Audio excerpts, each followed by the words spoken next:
So I went on ChatGPT and I asked the question. I said, tell me the strange facts in the 9/11 Commission that we all know about. Strange facts that they had in this big-ass 9/11 Commission that they had. I give you the 15 million versus 30 million. 15 million they spent on 9/11, even though 2,977 people died and ended up costing us $8 trillion. Monica Lewinsky, $30 million. Well, they don't mention the Gilmore Commission at all. Do you know what the Gilmore Commission is? Tell me about it. After 93 attack, and I was up at the Trade Center, and I got a call from Mario Cuomo thanking me for my work, I wrote the legislation creating the Gilmore Commission. Virginia Governor Jim Gilmore chaired the Gilmore Commission. Jim's a man of integrity. Ray Downey was on the commission. The Gilmore Commission wrote 5 reports. 5 reports before 9/11. Those reports were the bulk of the recommendations made by the 9/11 Commission after the fact. The 9/11 Commission doesn't even talk about the Gilmore Commission. That was before 9/11. This is the one that was presented to Clinton, Bush, and Bolton. Rob, can you pull up that one story I wrote from the ABC legislation. News? I wrote it. Do you know the article from ABC News that we have? Yes. Have you guys seen this one here, which is kind of like if you wanted to create an instance to go to war, they wrote the playbook of what to do to go to war, because the other argument is what? $8 trillion, 2.3 at Afghanistan, 2.3 in Iraq. And don't forget when, who was it that told us they're missing $2.3 trillion in Pentagon's money? Don Rumsfeld said that.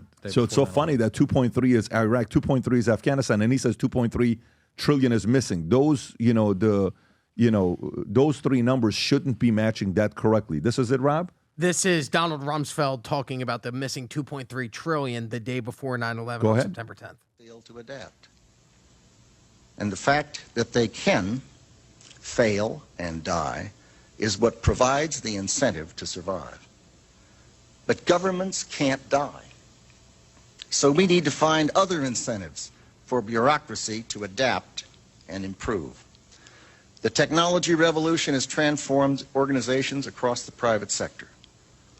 But not ours, not fully, not yet. Rob, can you go straight to the 2.3? We are, as they say, from floor to floor in this building because it's stored on dozens of $3 trillion. A little bit back.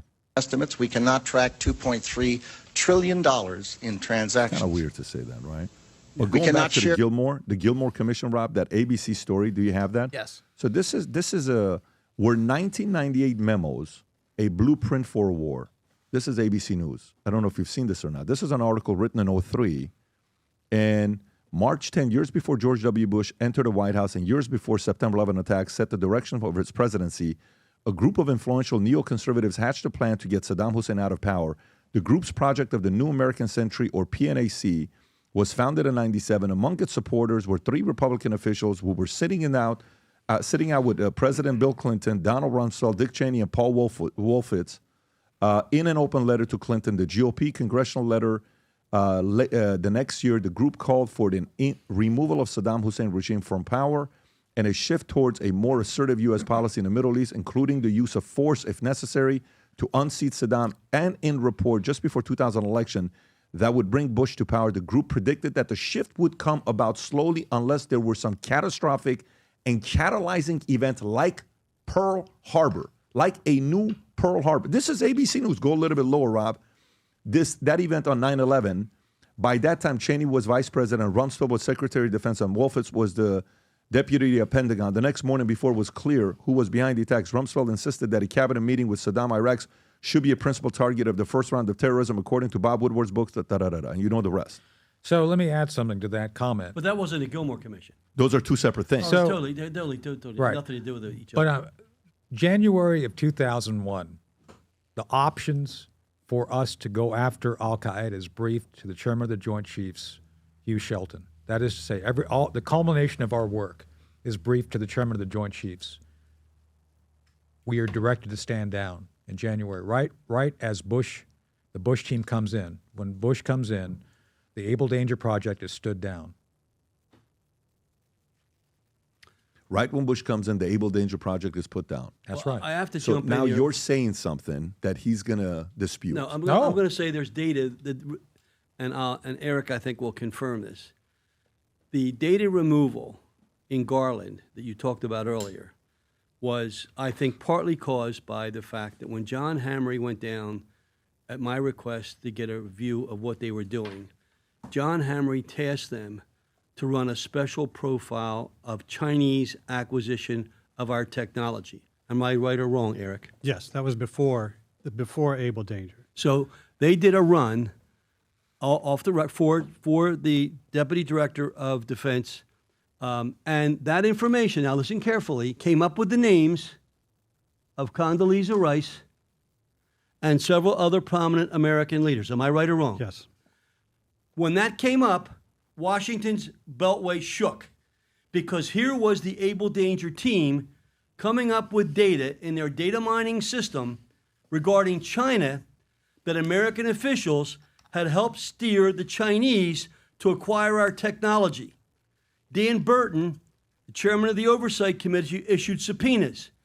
That's when they told Eric to destroy all the data. Am I right, Eric? No, that was a different effort. That was he had subpoenaed it, so we had to make copies of it and send it to Capitol Hill. But but the rest of it you destroyed, I guess. Then in November is when the Able Danger started. It was in March, spring the next year, that we were given the cease and desist. And while that was going on, when you collect information about U.S. persons, even if it's incidental, which is the tools, you can't read 2.5 terabytes with data with the human eye in that time. So 90 days hits, we're required to delete all that. And since we were given a cease and desist order, the clock's still ticking. The 90 days hit. I had a lawyer come down from my command and says, "All right, here's your day. Delete the data or go to jail." And I had to sit with one of my warrant officers. We had a deep moral discussion on, should we hide some of it? Should we just put some on a removable hard drive and hide it in a file cabinet? And we ended up deleting all of it. And that's about the worst day you could ever spend in the military, knowing now in hindsight that you're now the guy that could have prevented 9/11, but you're there the was one also who some deleted the data. sensitive data and names that came up in the work that you had done and here's, for right. And so for here's John Hamre. So here's the issue, and this is, I'll give you an example for what we did when the FBI came down. We're talking to them about Able Dangers. We gave them a car dealership in Morocco that was used as a front organization. And so we gave them, here's that car dealership. Who was them? The FBI. We had some FBI agents that showed up. They said, we want car dealership in Morocco. Right. So it was just, the front was the business, but in the back, we knew the people that were associated with were funneling information in. The first question the Bureau asked or the agents there is like, well, where'd you find this? And what we showed them was, well, here's the hit that we got on unclassified information. And it was this really wild Michigan militia conspiracy theorist website that said, the FBI is trying to arm the KGB in northern Michigan and take over Upper Peninsula. Chelsea Clinton's real father is Webster Hubbell. And then there's this car dealership used as a front organization. And so, this is what I mean by raw. In it? It was all on the Seriously, same page. like who Chelsea Clinton's real father comes out. Yes. It was the story we've all read about. The web page that the tool hit had this on the page. And so we're showing this to the Bureau. And this is what I mean, the difference between raw intelligence versus what comes out of an agency, which has to be peer-reviewed and edited and screened and then produced into a very slick product. We were feeding raw information out to, Congressman Weldon, out to PACOM, out to all these organizations. Who filters it out to get credibility? What's that? Who filters out the raw open source to get credibility? I had my own. I had a small shop of 24 analysts, so we were doing it. It went on a very small level, but it wasn't the size of we're not at the 40,000 people that work at NSA or whatever. So we got 24 people working in the second floor basement of this organization. So the Bureau looks at this and says, you guys are a bunch of cracks. Even though we were able to show additional information that corroborated it and show them right there, it didn't matter. It was the fact that you just squandered your credibility because what you saw as the tip-off got it. Came out. So did you end up finding out if Hubbell is the real father? You know what? I don't even. We didn't even touch that stuff. That was, and again, that's the problem is when you go after stuff with after the Patriot Act, persons. everything's on the table. Yeah.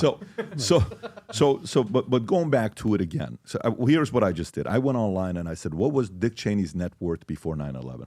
Okay, $19 million. What was Rumsfeld's net worth before 9/11? $50 million.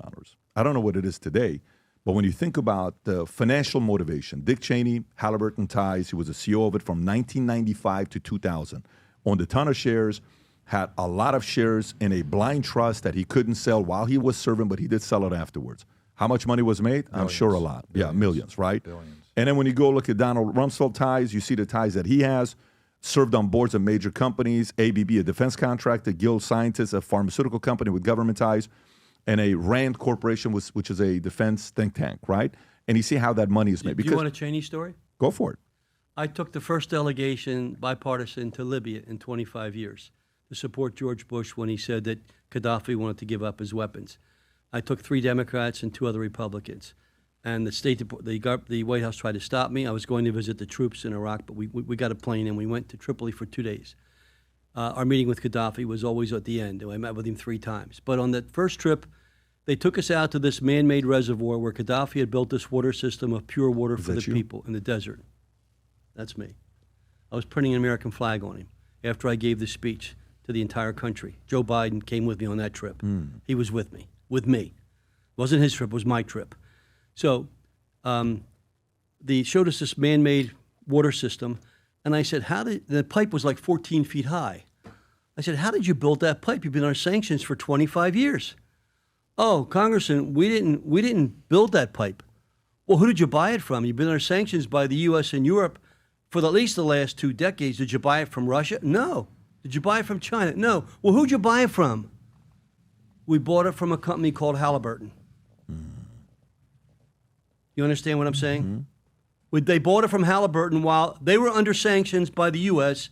and while Dick Cheney was a leader of Halliburton. I served with Dick Cheney in the House. What was he like? Well, all I'm telling you is I'm disgusted with what I found out about Dick Cheney by now. And for him to come out and say anything about Donald Trump is an absolute disgusting joke. Look at all the money he has. And his daughter ought to go out and talk about that. Just like he canceled the V-22 for the Marine Corps. I led the fight to save that platform, which is why I was so close, because Al Gray came to me, the Commandant of the Marine Corps.